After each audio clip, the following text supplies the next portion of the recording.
One of Portland's suburbs, Scarborough, is going through a growth spurt right now, and some locals are worried it's too much too fast. So most of their attention is on that development at the old Scarborough Downs, which is being redeveloped into what its creators have been calling a town center. And it comes at a time when Maine is struggling to get more housing built. Here's News Center Maine's Pearl Small. We've paid at the office. We've done our bit. We are saying time out. With around 2,000 new housing units built in the last 10 years, Scarborough's one of the fastest growing towns in Maine. And according to longtime resident Don Hamill, it's about time to slow things down. And it's not clear that we even managed to absorb those. We still struggle to get school budgets passed. Hamill says schools and other town services aren't keeping up with the influx of new people, especially in the Dunstan neighborhood, where he's campaigning against the building of a 50-unit affordable housing development.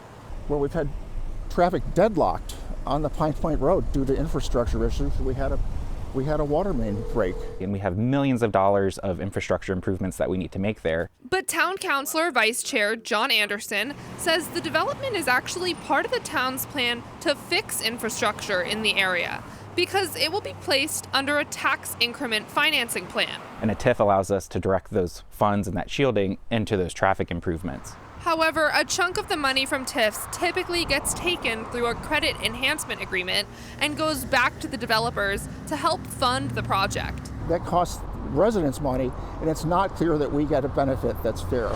The money typically can't be spent on regular town resources, and despite developers being required to pay impact fees, Hamill says taxpayers are responsible for most expansion costs, like adding 8 new members to the public safety department, which the town recently had to do. It's not clear that the economics have proven to be good for the average citizen. Well, in Scarborough, the past 5 years, we've enjoyed a tax increase of on average, less than 3%.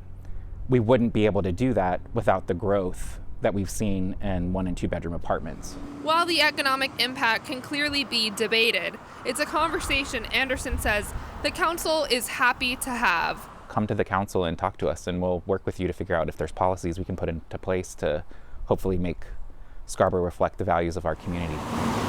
In Scarborough, Pearl Small, News Center, Maine. Now, Anderson says the council will have a booth at Summerfest this Friday and will be happy to talk about growth. They're also considering holding a workshop in September.